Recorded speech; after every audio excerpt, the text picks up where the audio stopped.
So, predictably, there were some members of the DNC that weren't too happy about the fact that they adopted new rules that drastically reduce the power that superdelegates have. And as a result, we got some really unhinged responses that I am now going to share with you so we can all laugh at these individuals who are sad that the establishment is now starting to lose power. So the first person I want to talk about is Bob Mulholland. Now, if you'll recall, Bob Mulholland is the individual that actually vocalized his suspicion that this plan to reduce superdelegates may in fact be a Russian plot. And of course, when he heard the news that the DNC actually did adopt these reforms overall, potentially succumbing to the will of Vladimir Putin, according to him, well, he responded in about the way we expected him to, saying, "What I witnessed was a political murder-suicide," said Bob Mulholland, a superdelegate and DNC member from California who helped organize opposition to the proposal. What the DNC voted was to take away the votes of governors, Congress members, and take away their own votes too. Absurd. Now, that's just factually incorrect because members of Congress and governors, they didn't vote to take away their votes. They still get one vote like everyone else. It's just that now they don't have a second vote that's equal in power to 10,000 of our votes.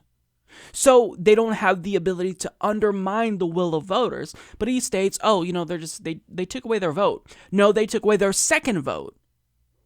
But you see, the reason why he doesn't like this is because these elites, they don't like having the same amount of power as peasants because they think that because they're in the establishment, their voices should be louder.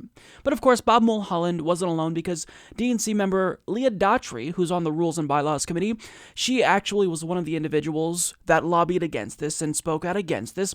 And she suggested, not so subtly, that the adoption of these new rules might actually be racist, and I'm not kidding about that. So she released a tweet saying, "Now that people of color, women, and LGBTQ leaders have a significant say in the nomination process, suddenly the rules need to be changed, effectively eliminating their participation. Funny how that happens. Lucy moves the football again. Hashtag DNC 2018. Now, I just want to take a moment to applaud Leah Daughtry there because that is honestly a level of gaslighting that I'm just impressed by. Because to be that full of shit and be so confident about it, I mean, I don't know what else to do. I strive to achieve the level of confidence that Leah Daughtry has to just espouse a statement that's so bullshit that anyone can smell it from a mile away. Because think about what she's saying. She's saying that now that people of color and women have a seat at the table, well, suddenly we've got to get rid of superdelegates. But what are superdelegates mostly comprised of? Former members of Congress, governors, party elites, elected officials. And can we guess demographically what that group of individuals is predominantly composed of? Say it with me, white people. So trying to weaponize identity politics doesn't even make sense in this particular instance, but of course that didn't stop Donna Brazile from wholeheartedly agreeing with Leah Daughtry here, even if what she said was complete and utter nonsense. So I want you to notice how they completely flip this argument on its head. Those of us who are against superdelegates, we're arguing that these powerful elites who are rich, who are oligarchs, shouldn't be allowed to undermine the will of voters. And their response to that is, well, some of these elites, some of these superdelegates are black. So if you want to get rid of superdelegates, then you must be racist. Okay, well, by that logic, since there are some Republicans who are black, if you want to defeat Republicans, then you must want to defeat black people. Hence, you're racist. Or, since I'm gay and I'm against superdelegates, if you disagree with me, then you must be against the aggregate LGBTQ community. I mean, this logic doesn't make any sense whatsoever. But the thing is that they don't have an argument. And when you don't have an argument, you grasp for anything that gives you legitimacy, anything whatsoever, even if it seems absurd to everyone else. And when this happens, this makes these elites look like fools. But I mean, that wasn't the end, because Donna Brazile also tweeted out this about the end of superdelegates. Democrats voted to remove automatic delegates from the first round of voting, but we still have seats at the table. We are still in the room and very much capable of setting the menu. Hashtag power rising. In other words, know your place, peasants, because we still have the power to overthrow the will of the people if we want to. Hashtag power rising. You already have power. See, what this is we are seeing these dinosaurs grappling with the fact that they're actually going extinct. They're losing power, and they don't like that. They don't like the fact that they have the same amount of power as us peasants. They hate that fact, and that's why they are freaking out. They're throwing temper tantrums. They're coming up with these weird conspiracy theories about how trying to get rid of superdelegates is part of a Russian plot or it's racist, because there's absolutely no reasonable argument as to why some individuals should have the power of 10,000 votes. Now, what's great is that Donna Brazile actually got called out by pretty much everyone, but one of those individuals was Jimmy Dore, and she actually responded to him, which was just magical, so I want to read you that exchange. So Jimmy said, Donna Brazile comforts the powerful over superdelegates, reminding them not to fret as they still have control over party and can nullify will of voters. Hashtag power to the powerful, hashtag the resistance is the assistance. And she responded by saying, please do not speak for me. You can disagree, but I know what I stand for and what I shall never stand in a democracy like ours.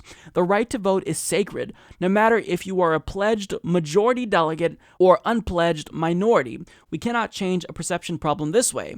So that's all bullshit, and Jimmy fired back, saying, sad to see you double down on your allegiance to your donors and to the powerful over the voters.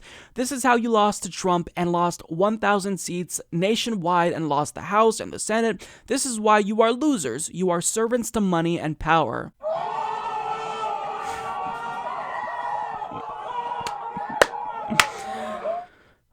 That's a long soundbite there. But at that point, she stopped responding because there was no way that she was going to win this argument, because I think deep down, Donna Brazile knows that she's being unreasonable here. You're expecting that we're supposed to accept the fact that powerful elites have the power to overthrow our will if they don't like the decision that we make.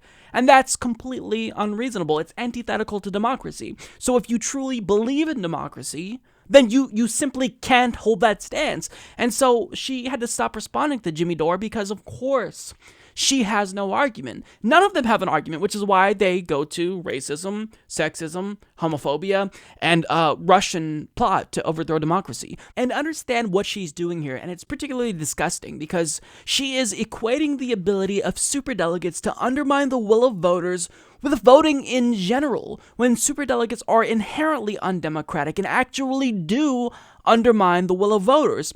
And in a 10-minute speech at the DNC, her argument was basically that doing this would disenfranchise elites. Now, since that is a ridiculous argument to make, thankfully, Nina Turner, who was also there, who was lobbying hard to get the DNC to adopt these new reforms, reducing the power of superdelegates, she had the opportunity to make her case, and she decided to debunk this notion that somehow reducing superdelegates and reforming this undemocratic superdelegate system is comparable to disenfranchisement of voters, because it's not. So she said, real voter disenfranchisement is living in a state where you forfeit your rights if you're a felon, Turner said. Real disenfranchisement is officials closing down polling places that disproportionately affect black voters. This is a false equivalency. To talk about something that happens in the DNC and compare it to the hard, bloody fight to secure the franchise in the real world. And that is precisely correct. You're not being disenfranchised if you no longer have the power to disenfranchise voters. You have the same amount of voting power as we have now. And understand that you should be thankful that we're even accepting these reforms, because it was a compromise. There's no reason why superdelegates should exist at all, but we compromised with you. We decided to reduce the roll so they can no longer vote on the first ballot. And we're accepting that. Now you need to accept that as well. But they don't want to, because part of the reason why these people stay in politics until they're, 150 years old, is because they love power. They cling to power. And once you get a taste of power, you never want to let it go. Once you get to know these powerful people, these mega rich donors, you feel important, you feel special, you feel as though your word means something. And that power it's something that really drives individuals around the world, not just in the US. So what we're seeing are these superdelegates grapple with the fact that they no longer have the power to undermine the will of voters. And these tantrums that they're throwing are a result of that. So I'm incredibly thankful that we have people like Nina Turner shutting down these absurd ideas about this being comparable to voter disenfranchisement. Of course, that's not the case. Anyone who's saying that, who's comparing reducing the role of superdelegates to disenfranchising voters, they're not serious. Disenfranchisement of voters is not related to this at all. This is about disenfranchisement in terms of us being able to make our decision and being assured that oligarchs won't undermine our decision and nullify the vote that we make. That's what this is about. They're not the victims, they're the victimizers. And anyone who tells you otherwise is just lying to you. Support this podcast by becoming a patron at patreon.com/Humanist Report.